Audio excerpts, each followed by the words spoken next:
During this time, we're all experiencing so many personal and collective struggles, from rising inequality rates and unemployment and climate change and this global pandemic, and at the same time we're all having heightened rates of depression and anxiety and loneliness, and we're all constantly being told that the way to solve all of our problems is by pulling ourselves up by our bootstraps, working harder and being productive.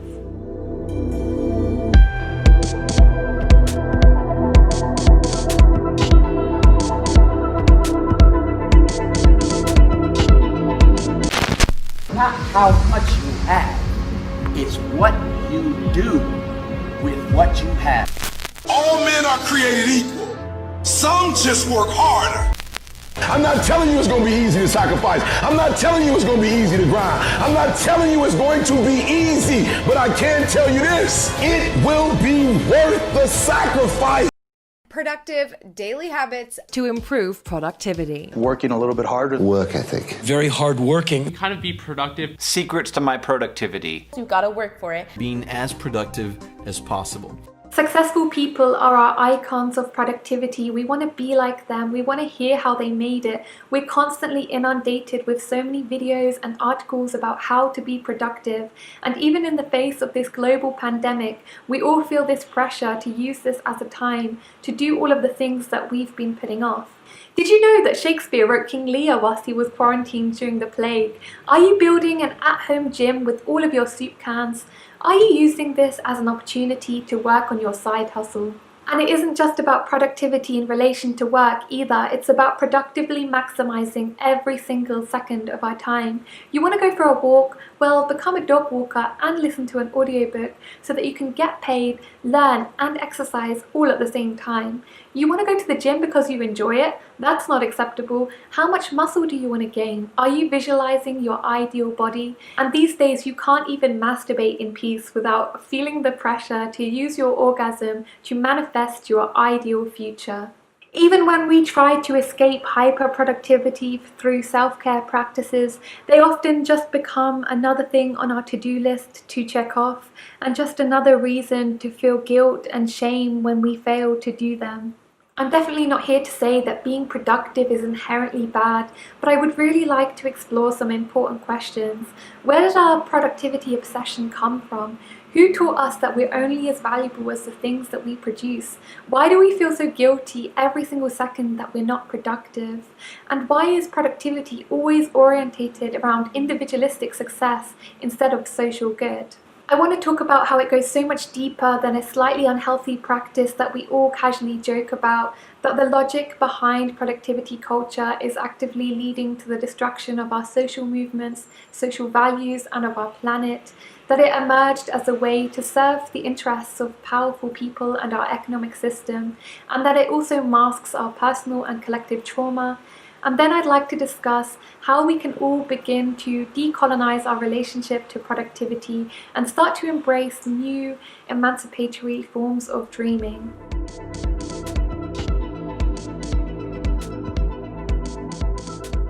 So where does our productivity obsession come from?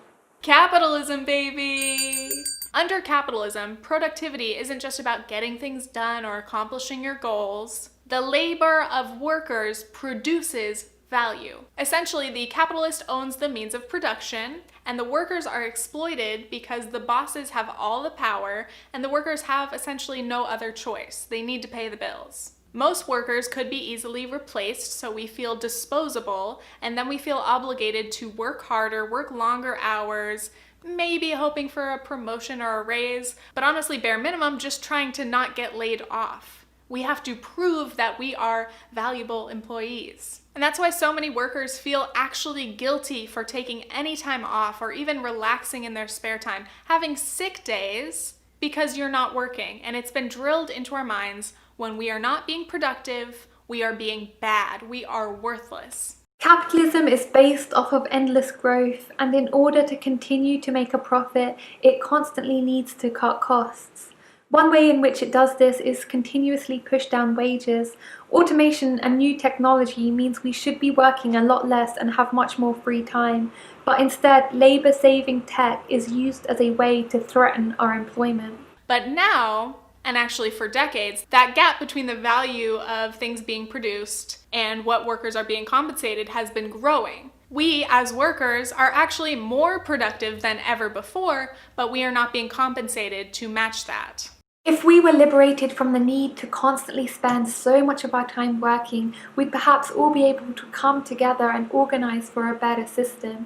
And I've spoken before about how unemployment is a necessary part of capitalism because the system needs to keep us pitted against each other in order to keep us docile and disciplined, and in order to prevent us from organising or unionising for better because we all fear becoming unemployed.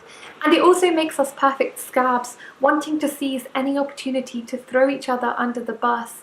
People aren't often workaholics for the sake of it. It's driven by a very real fear of what could happen to us if we aren't.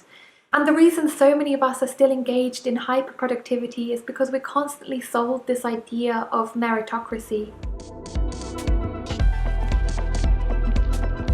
You are responsible for your life. And if you're sitting around waiting on somebody to save you, to fix you, to even help you, you are wasting your time because only you have the power to take responsibility to move your life forward. Meritocracy is the idea that we all start off on an equal playing field, and those that work the hardest will be the most successful, and success is rewarded financially. And it's all part of the Protestant work ethic and German Romanticism that espouse the merits of agony, and also the American dream that tells us that those that work the hardest will achieve their goals. So many of us intuitively know that this isn't a world where the best and the brightest and the most talented are the most successful, and we understand that unemployment and hierarchies and inequalities are literally built into this system. We understand that adults and children working in sweatshops, cotton fields and mining for minerals for 12 hours a day aren't the most successful. Those people who work the most hours and spend the most energy are usually the poorest. And really big money doesn't come from working, it actually comes from owning assets like being a landlord, which requires barely any work at all. And these days, even successful people are admitting that meritocracy is a myth.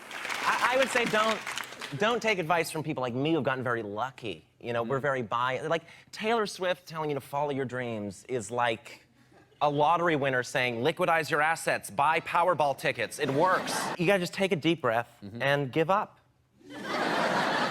The system is rigged against you. Your hard work and talent will not pay off. That's it. Good night, everybody. So we flock to performers by the thousands because we're the few that have found an audience, and then I'm supposed to get up here and say, follow your dreams, as if this is a meritocracy. It is not, okay? I had a privileged life, and I got lucky, and I'm unhappy.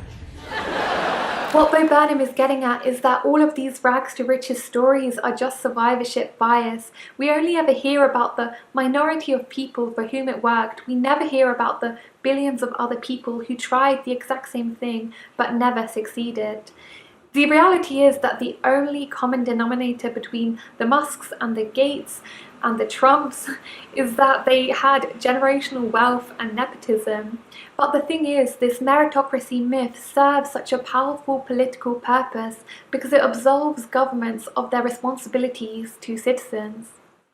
Politicians can justify the slashing of social services and austerity measures, the shaming of benefits and welfare claimants, the victim-blaming narrative of scrounging chavs, and the demonization of the notion of dependency on social services, because, of course, people only deserve food, shelter, healthcare, education if they take personal responsibility, pull themselves up by their bootstraps, and work for it. And you have no one else to blame but yourself if you fail to make ends meet. It also pits working class people against each other as we compete to make it to the top and as we're scapegoated for all of the problems in society, and it leads us to accept and legitimize social inequalities instead of challenging them. And all of this is of course extremely beneficial to the maintenance of the status quo because we focus on ourselves instead of the system as a site for improvement. The irony is that the people that preach personal responsibility the most seem to apply none of it to themselves.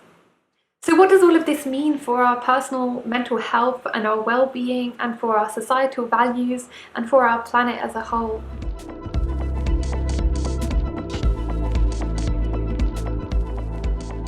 We are constantly bombarded with a prescribed, homogenized idea of what success looks like, what productivity and our aspirations should be geared towards. I'm sure the dreams of many marginalized people would look very different. Our entire imaginations and our dreaming life and aspirations are colonized so that goals are always self-centered: get a house, money, job, possessions. In this way, productivity culture shapes and skewers the types of things we're supposed to view as valuable in life. Nothing is intrinsically valuable. Everything has to be measurable and tangible. Things like kindness and compassion and helping our neighbors and preventing climate change are not considered valuable because they can't be monetized. Instead, we actually celebrate people who sacrifice their health, their family, their relationship, their friends for the sake of success. And I feel as if all of this is often a gateway for white supremacist, patriarchal, and right-wing values, because it reinforces the idea of individualism and strength and self-reliance and outcompeting your competitors and focusing on money, which often reinforces this idea of restoring traditional values to help to fix society. And a lot of people will argue, well, okay, this system has its problems, but it does foster incredible innovation. But a system based on cutthroat competition and zero collaboration is really not going to be the best for fostering a lot of innovation. And even if it were able to bring about incredible innovation, what is being innovated is always orientated around what will bring the most amount of profit, rather than what will actually be good for our society or for individuals. So there's this constant focus on how much we're growing instead of what the hell it is that we're actually growing. From the commodities that are produced to the education system to the media to politics, we're constantly inundated with banal, vapid content everywhere we go. Another thing that frustrates me about productivity culture is that it really disincentivizes self-enrichment. Over time, we're taught to give up on sports and creativity and interests and our hobbies unless they're directly in the service of something. And God forbid you want to do multiple things at once. No, no, no, no. You're supposed to do something so obsessively to the point where you end up hating and resenting it. The message is constantly reinforced that something isn't productive unless it includes some form of discomfort. Comfort meant indulgence, stagnation. It's outside your comfort zone that you grow. The greatest things in life are created through struggle. Pain is a sign of progress and pleasure is dangerous. No pain, no gain. Rise and grind. No blood, no glory. I get a kick out of fatigue. I get a kick out of the grind. I'm not telling you it's going to be easy to sacrifice. I'm not telling you it's going to be easy to grind. I'm not telling you it's going to be easy. But I can tell you this: it will be worth the sacrifice. We subconsciously equate being burnt out with being a good person. Fun is only acceptable if it's monetizable. Taking care of our health is a guilty pleasure. And simply by not wanting to pick the most successful option, we're considered deficient. Even if we've already succeeded and we're not still continuously striving for more and more success, we're also considered to be a failure. There's always that what's next question. We're never satisfied. We're never enough. There's always something more that can be improved. And this is of course incredibly beneficial for people in positions of power, because we expect work to make us miserable, so we never complain or try and organize for better. Through all of this, what gets destroyed is our capacity to be human. To just be, to just exist is not enough. And so many of the most beautiful and wonderful moments in life are destroyed. Stopping to watch the sunset and the sunrise and smell fresh rain and belly laugh with friends. Instead, the frog on the lily pad isn't restful or ruminative, it's a lazy, good-for-nothing piece of shit. I once dated a guy who was so obsessed with productivity, he would literally put on a timer during sex for maximum efficiency so that he could get back to his tight studying schedule as soon as possible. I mean, what kind of a world do we live in where we can't even have sex without having to put on a 15-minute timer? And people constantly use everything that I've said today as evidence to suggest that human nature is inherently selfish, competitive, and that it's a dog-eat-dog world out there where everyone is inherently egoistic. But a system that doles out success on an individual basis is never going to be great for fostering social interdependence and cooperation. Capitalism engenders a culture of narcissism and a culture of selfishness. And it isn't just that this productivity culture is miserable for us individually, it's also driving the destruction of our society and of our planet.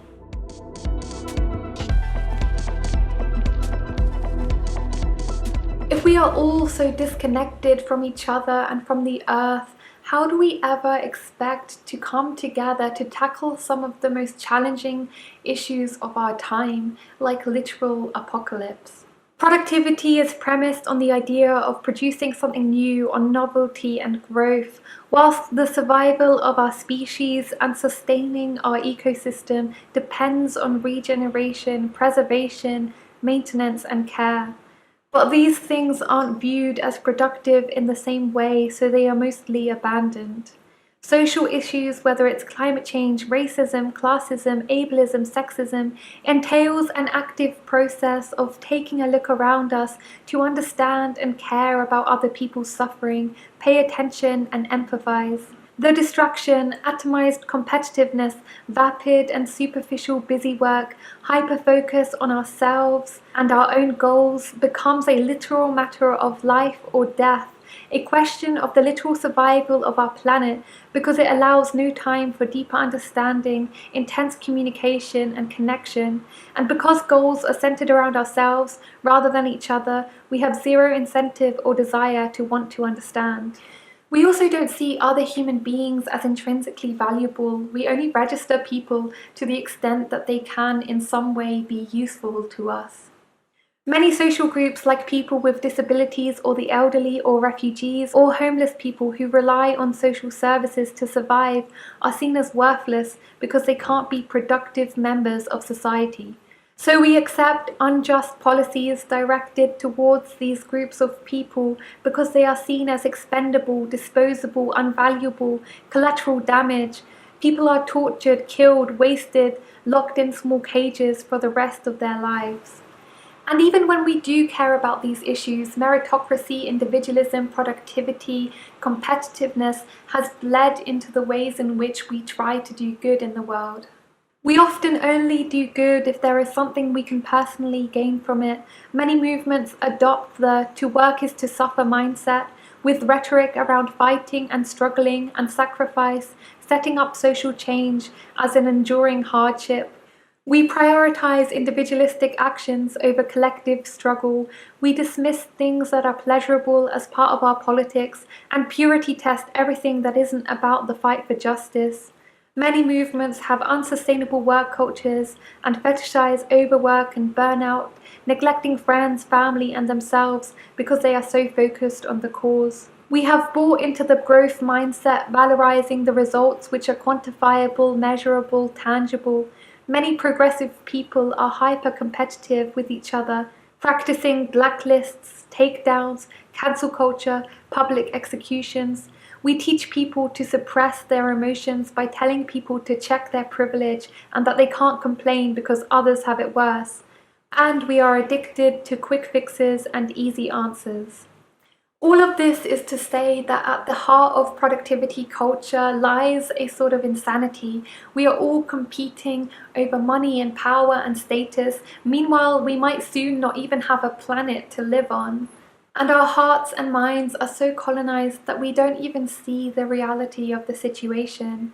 Productivity culture has helped us to lose sight of what is really important in life: friendships and love and connection and equality and the inherent value of all beings.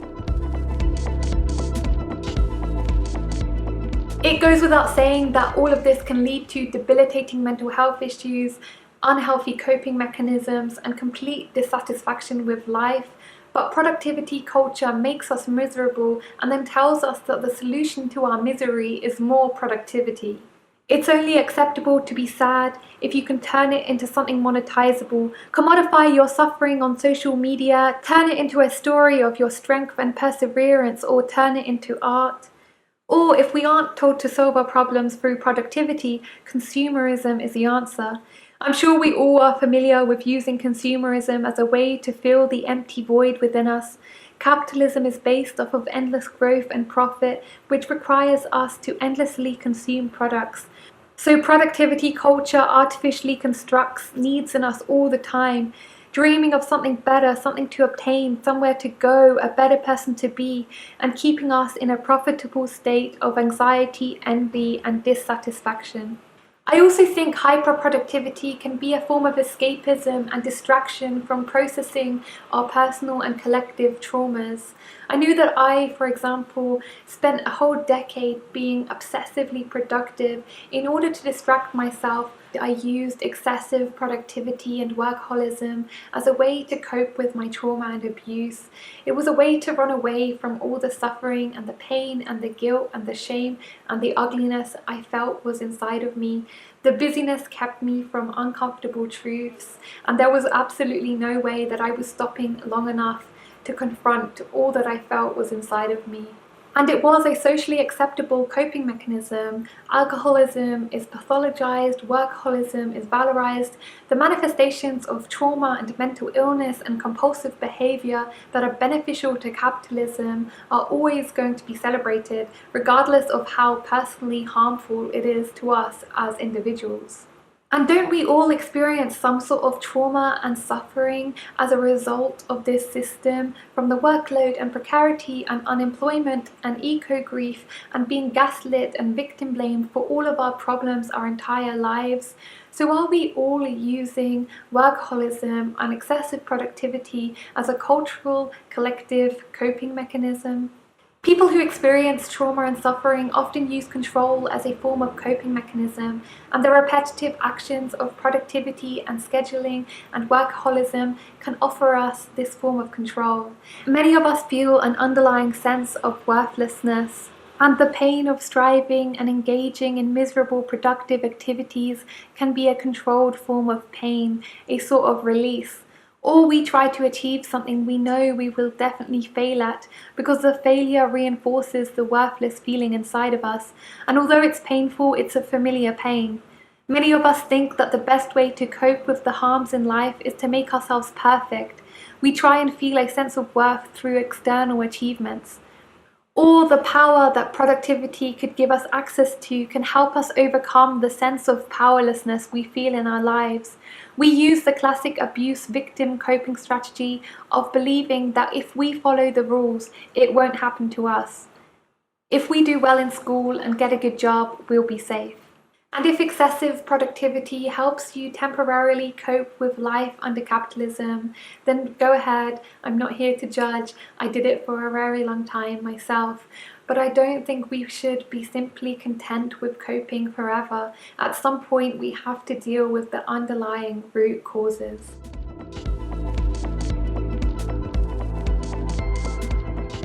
So how can we all collectively and individually start to decolonize our relationship to productivity?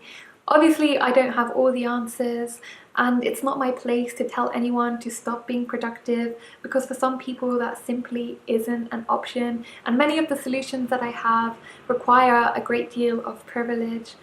But I do think there are many things that could be incredibly beneficial. My humble suggestions are that we all begin to ask ourselves some important questions.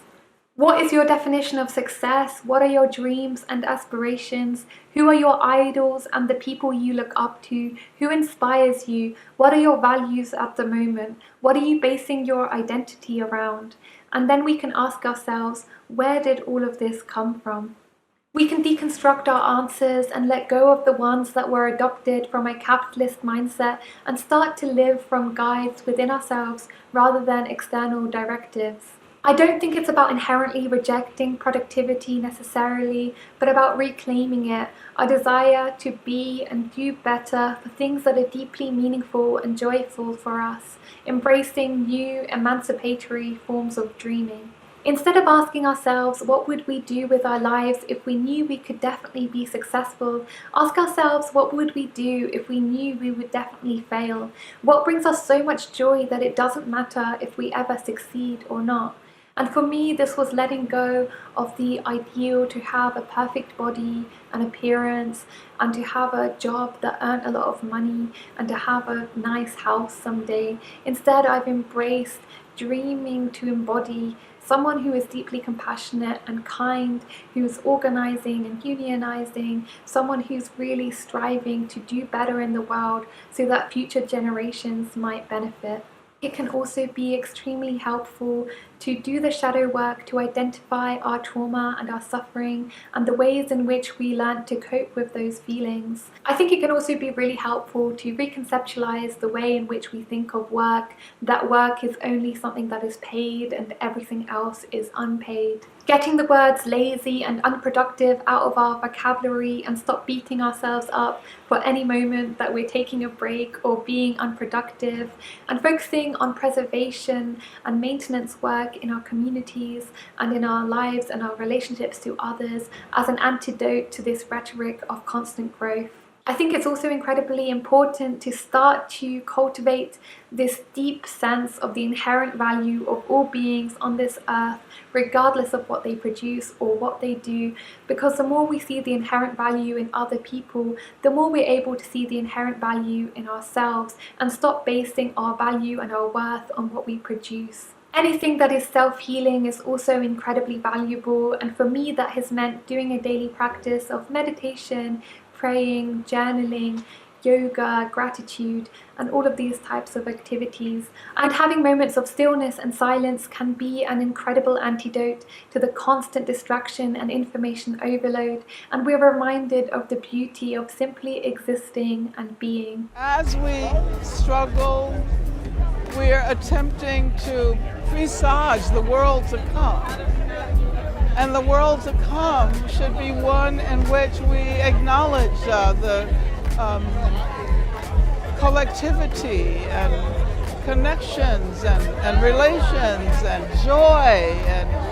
And if we don't start practicing collective self-care now, there's no way to imagine, much less reach a time of freedom.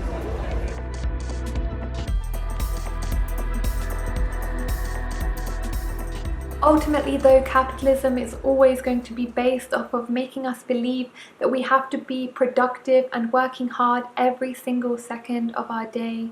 And the logic behind productivity culture is leading to the destruction of our societal values, our mental and physical well-being, and of our planet. So if we are able to, it's so important that we try in whatever way we can to build a new system. The survival of our literal species depends on this. If we lived in a system where everyone had access to having all of their basic needs met, from food and water and shelter and healthcare, we'd no longer have to use productivity as a crutch to mask all of our underlying despair or help us to get out of precarity. Organizing to build a new system sounds very intense, but all it really means is finding ways to help out in our local communities and our social movements, find what brings us joy, whether it's educating, agitating, organising, doing the care work, and dedicating whatever time we are able to do that. Productivity culture is always telling us to dream big, and I think that they're right. Let's dream about what kind of world we want to live in, what kind of relations to nature do we want to cherish, what kind of communities do we want to build, what jobs would exist, how many hours a week would we work, what kind of family relations would there be, what would the society look like, and let's dedicate ourselves to the pursuit of making this happen. I'm really curious to hear what you think about everything that I said today, if there's anything that I missed out, if there's any solutions that you can recommend. How have you managed to dismantle your productivity obsession? In what ways does your productivity obsession manifest in your day-to-day life? If you like this video, I'd really recommend my video on spirituality and also my video on the self-help and self-care industry, as I think there's some interesting parallels between this discussion and those discussions. But thank you you so much for watching. Thank you so much to James for editing this video. Please consider checking out James's channel, books, poetry, all of that content. Thank you so much from the bottom of my heart to all of my patrons for making this video possible. And I hope you have a beautiful day. Bye.